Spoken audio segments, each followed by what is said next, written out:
네, 덧센 특검법 개정안이 오늘 오전에 국무회의에서 의결됐습니다. 기존 내란 김건희 순직해병 특검 법안에서 수사기간을 추가로 연장하고 특검 인력을 늘리는 내용이 포함됐죠. 여야의 극한 대치가 계속되는 상황에서 야당의 반발이 더해질 것으로 보이는데요. 정치인사이트 서가번 홍석준 전 국회의원과 국회의원안 살펴보겠습니다. 안녕하십니까? 안녕하십니까? 자, 어제 국회 행안위에서 검찰청 폐지와 기재부 분리 등을 담은 정부조직법 개정안이 통과가 됐습니다. 이제 이 정부조직법은 법사위 그리고 이제 모레 국회 이제 본회의에서 처리될 것이 이제 확실시되는 그런 상황입니다. 그리고 여기에 맞서서 야당은 이제 필리버스터로 이제 맞서겠다는 건데 관련해서 뭐 당초에는 뭐 69건의 법안을 할 것이다 해서 필리버스터로 맞서게 되면 이게 상당히 장기화 되니까 그 법안을 뭐 한 4개 정도만 이제 할 것이다 했는데 아직 뭐 어떻게 할지 이런 부분은 구체적으로 결정되지 않은 상황입니다. 어쨌든 검찰청 폐지가 좀 가시화됐다 이렇게 봐야 되는 건가요? 예, 어쨌든 지금 이번에 이제 정부조직법 속의 핵심이라고 봐야 되겠죠. 검찰청이 폐지되고 공소청과 기소청으로 이렇게 분리해서 설치하는 이제 뭐 이거 견제와 균형을 이렇게 맞추겠다는 거 아니겠습니까? 예. 또 야당에서 그리고 검찰청에서 주장하고 요구하고 있는 것들이 이제 보안 수사 안건인데 윤호중 장관 인터뷰 한 걸 봤더니 어떤 형태로든지 그 보안 수사는 포함시켜야 되지 않겠냐. 뭐 이런 얘기들을 했더라고요. 또 실제로 필요한 부분들이기도 하겠죠. 그 추후에 추가로 이제 추후에 뭐 그렇게 하겠다, 뭐 그렇게 하겠다 이런 얘기들을 하고 있는데 어쨌든 지금 그 정부 조직과 관련돼서 이제 검찰청 뭐 그건 국민적 요구기도 60% 이상이 지금 어떤 형태로든지 개혁을 해야 된다라는 그 국민적 요구. 특히나 이 내란 사태 이후에는 더 커진 것 아니겠습니까? 두 번째로 이제 지금 이 경제 문제인데 재경부, 인바 재정기획부인데 경제정책부서와 예산부서를 분리해서 이명박 정권 때 이게 4대강 뭐 기타 등등 뭐 이렇게 어마어마한 사업들 이렇게 무리하게 하면서 그때 정부 조직을 앞두고 그렇게 지금 이렇게 현행 체제로 이렇게 했는데 이게 경제 정책과 예산을 좀 분리해서 효율적으로 국정이 운영돼야 되고 또 견제하고 균형을 맞춰야 된다 이런 요구가 계속 있어 왔던 것들이 결국 반영돼서 이번에 그렇게 가는 것 같고 결국 또 그 따라서 금융 정책도 역시 마찬가지 지금 이제 금융위에 있는 금융 정책 부분들을 재경부 경제 정책을 수립하는 데 있어서 금융 정책이 빠지면은 곤란하지 않겠습니까? 특히나 현대 경제 상황에서 이런 부분들까지 다 하고 있는데 야당에서는 이제 격하게 뭐 필리버스터로서 이걸 저지하겠다. 또 여러 가지 뭐 이유들을 댑니다만은 설득력이 좀 떨어지고 또 동력도 좀 떨어지는데 추이를 지켜봐야 할 것 같습니다. 여야가 좀 막판 대화를 통해서 좀 합의할 가능성은 있을까요? 지금? 아니, 지금, 굉장히 염려스러운 게 방금, 선생님께서 말씀하신 것처럼 나름대로 정부 조직의 어떤 목적은 뭐 타당한 면도 있습니다. 그런데 정부 조직이라는 게 가장 새로운 어떤 정부의 일을 하기 위한 어떤 도구로서 가장 중요한 법인데 이런 어떤 점에 대해서 지금 야당과 긴밀한 어떤 협상이 지금 이루어지지 않고 있습니다. 일정 부분에 대해서는 그것을 좀 수용하면서 나가야 되는데 지금 굉장히 하나같이 지금 문제가 있다. 예를 들면 에너지를 이제 산업부로서 이제 구분해서 그 환경부에서 기후 이제 에너지부로 이제 했을 때 과연 이제 원전이라든지 이런 것이 어떻게 될 것인지 문제 또 지금 금감원이 이제 공공기관이 됨으로써 금융기관의 어떤 감독이 이런 좀 문제가 되는 이런 문제, 특히 예산처와 분리되면서 예산처가 이제 국무총리실 산하로 가면서 이재명 정부가 이제 막 그 기획재정부에 어떻게 보면 좀 제어를 받지 않고 이렇게 그 국가 재정을 남용하지 않을까 하는 그런 우려도 충분히 있고요. 그다음에 이 검찰청을 폐지하고 뭐 이렇게 나가는 이런 문제에 대해서는 뭐 일단 폐지하고 보자는 식으로 해서 자꾸 지금 지난번에 노란봉투법도 그렇고 정부 조직도 그렇고 지금 이재명 정권과 지금 민주당은 국민을 어떻게 보면 좀 실험 동물의 대상으로 생각하는 거 아닌가. 그러니까 이 사업, 정책, 제도를 시행하기 전에 면밀히 좀 더 검토를 해야 되는데 네. 일단 시행하고 보자 이런 식으로 하다 보면은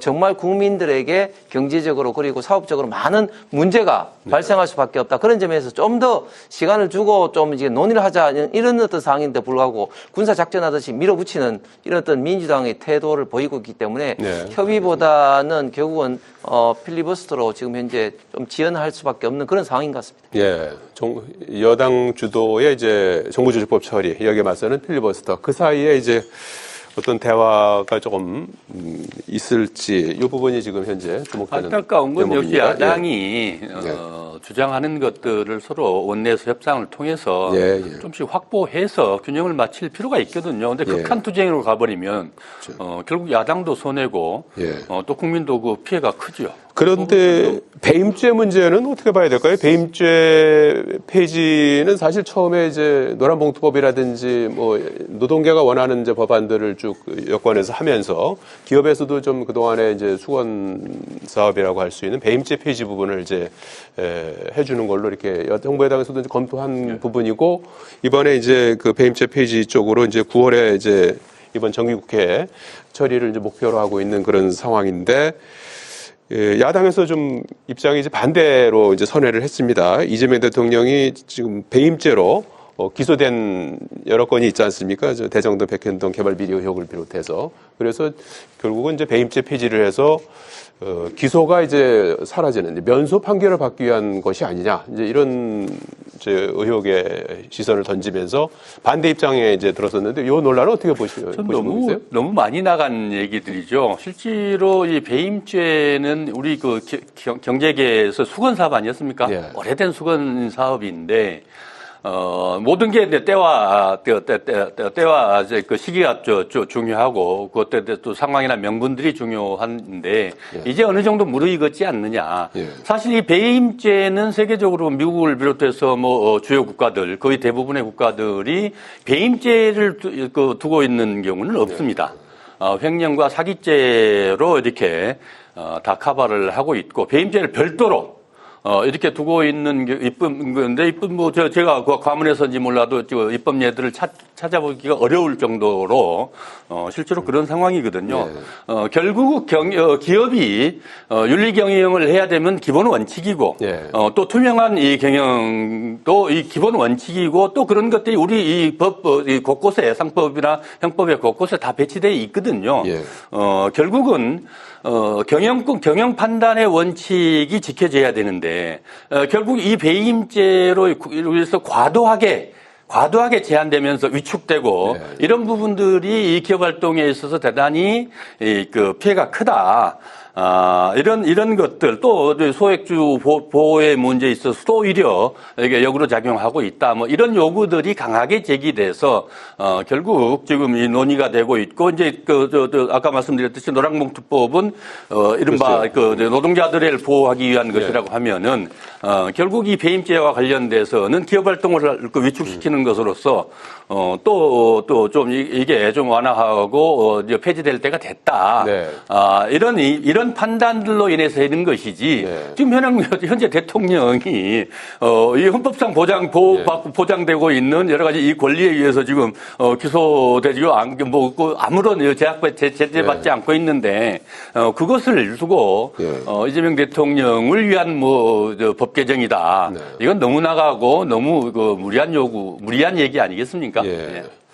배임죄 폐지와 관련해서는 입장이 국민의힘은 좀 바뀐 건가요? 어떤 아니, 바뀌었다기보다는 건가요? 그동안 이제 배임죄에 대한 문제점을 이제 국민의힘에서도 계속 지적해 왔었고, 예. 저도 21대 때 규직개혁위원장을 하면서 이 문제를 계속 지적해 왔는데, 그때의 배임죄는 기업인이 경영 활동에 하는 데 있어서 최대한 노력을 했음에도 불구하고 불가피한 어떤 그 결과가 안 좋았을 때도 때로는 어떤 배임죄로 이제 문제되는 사례가 있기 때문에 그런 기업 경영상의 어떤 배임죄로 좀 국한해서 어떤 배임죄 어떤 적용을 완화하자고 계속해서 주장을 해왔습니다. 그런데 지금 우리 대한민국 법제에서 배임죄는 상법, 형법, 그리고 특가법 이런 여러 법에 현재 그 규정이 되어 있습니다. 예.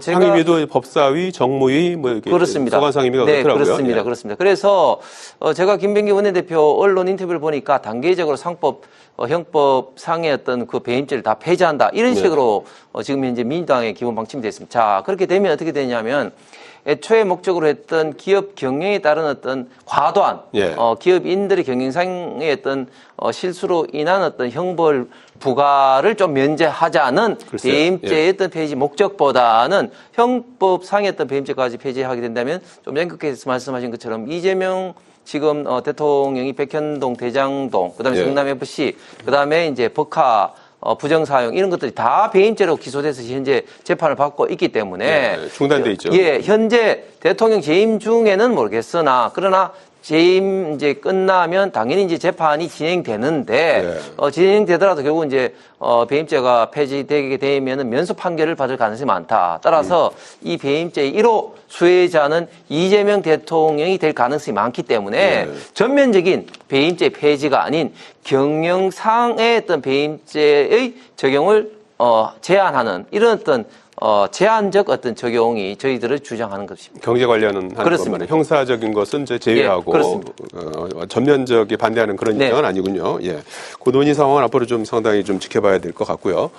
자, 그리고 어제 국회 법사위가 상당히 상당히 여야가 세게 이제 충돌하는 그런 상황이 있었는데 결국 이제 민주당 단독으로 대법원장 청문회 안건을 의결해서 30일에 조희대 대법원장 청문회가 열리게 됐습니다. 이재명 대통령의 대선 후보 시절에 5월 1일이었죠. 대법원의 그 유죄 취지의 파기환송 결정 그리고 최근에 이제 조희대 한덕수 회동설 이런 부분들이 쟁점이 될 것 같은데 지난 5월에도 이 청문회가 열린 적이 있었어요. 그때는 이제 민주당이 야당이었었고 지금은 이제 여당으로 좀 그 정치 지형은 좀 바뀐 그런 상황인데 비슷한 청문회가 다시 한번 열리게 됐는데 그때도 별 실효성은 별로 이제 없었던 것 같은데 이번엔 어떨까요? 그때 와서 소명을 했으면 예. 깔끔하게 마무리가 됐을 건데 좀 아쉽죠.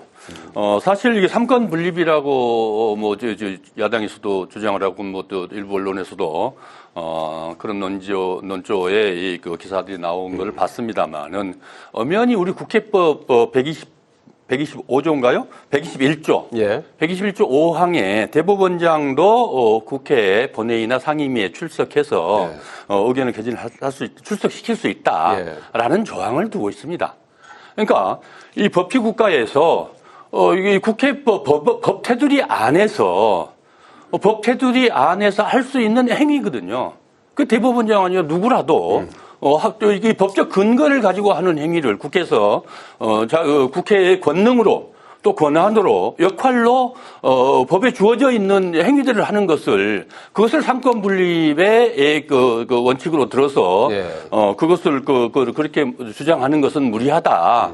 오히려 법률 최고 법률 기관으로서의 그 권위에도 문제가 있다. 이렇게 보여지고요. 실제로 그건 법적 얘기인 것이고 이런 상황이 왜 왔냐는 거죠. 결국 전원합의체 하루 만에 전원합의체로 넘어가지. 전원합의체에서 뭐 다 의결됐다라고 얘기를 하지만은 몇만 쪽 되는 그 기록들을 단 하루 만에 그 대법관들이 보고 그걸 전원합의체로 넘어간 거 아니겠습니까? 그리고 며칠 만에 판단 결정해버리고 이런 사안들을 우리 국민들이 대부분의 국민들이 납득할 수 없고 그로 인해서 결국은 이 사법부의 신뢰가 땅바닥에 떨어졌는데 급기야는 그 즈음에 조희대 대법원장이 지금 뭐 한덕수 총리를 만났다, 누굴 만났다, 뭐 해서 이런 근거들이 근거 있게 주장되고 있고 또 국회에서도 요구되고 있는데 그러면은 그와 관련돼서 대법원장으로서도 적극적으로 이 부분에 대해서는 적극적으로 소명을 하는 게. 소명을 했으면 이런 문제가 생겼겠습니까? 안타까운 일이죠. 결국은 사법부의 신뢰를 위해서도 우리 국민적 신뢰를 확보하기 위해서 본인이 여러 가지 하다 못해 탄핵 내란 사건도 네. 사과 뭐 단 한마디 한 적이 없지 않습니까? 예. 이런 부분들이 근원적으로 시간이 사법부의 다 책임이었다. 예. 시간이 거의 다 돼가지고 좀 짧게 뭐 지금 나오진 않을 것 같긴 한데 대법원. 예, 지금 대법관, 민주당이 조희대 대법원장 흔들기가 지금 도를 넘어가고 네. 있습니다. 지금 역대 어떤 정권에서도 대법원장에 대한 어떤 사퇴 요구를 이렇게 한 적이 없었고 또 청문회를 한 적도 당연히 없습니다. 최근에 지금 그 서영교 부승찬 의원이 제기한 어떤 제보를 받았다 이런 의혹도 지금 거짓으로 지금 드러나고 있는 이런 어떤 상황인데 네. 기어코 또 청문회를 통해서 하겠다. 저는 청문회를 통해서 민주당이 얻는 것보다는 잃을 것이 훨씬 더 많다. 어제 박상영 검사가 나와서 이화영 그 부지사 관련된 재판 알겠습니다. 관련된 것도 할 때도 네. 오히려 더 당시에 박상영 검사가 이야기함으로써 네. 오히려 그때 어떤 뭐 여러 어떤 파티나 이런 게 없었다는 것이 알겠습니다. 더 알았기 때문에 네. 저는 오히려 역효과를 민주당의 할 청문을 거다. 통해서 오히려 알겠습니다. 역효과를 받을 거라고 예상합니다. 다음 주 화요일로 예정된 청문회 상황도 한번 지켜보기로 하겠습니다. 여기까지 듣겠습니다. 고맙습니다. 감사합니다.